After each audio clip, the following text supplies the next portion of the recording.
дали овие тројца се членови на ВМРО ДПМН, значи, актуелни функционери,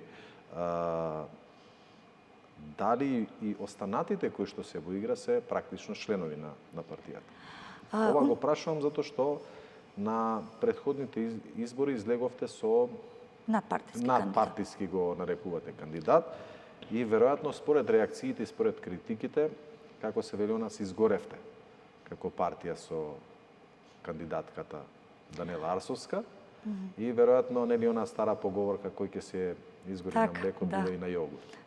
И сега значи не треба да очекуваме некаков надпартиски кандидат. Овој пат ВМРО ДПМН ќе излезе со кандидат кој што ќе ужива поддршката на партијата и кој што ќе има интегритет и во рамките на партијата, меѓутоа и помеѓу општеството. Тоа значи дека член на би требало да биде член на ВМРО ДПМН. Кој што на вистина ќе ги препознава вредностите на партијата и програмата на партијата.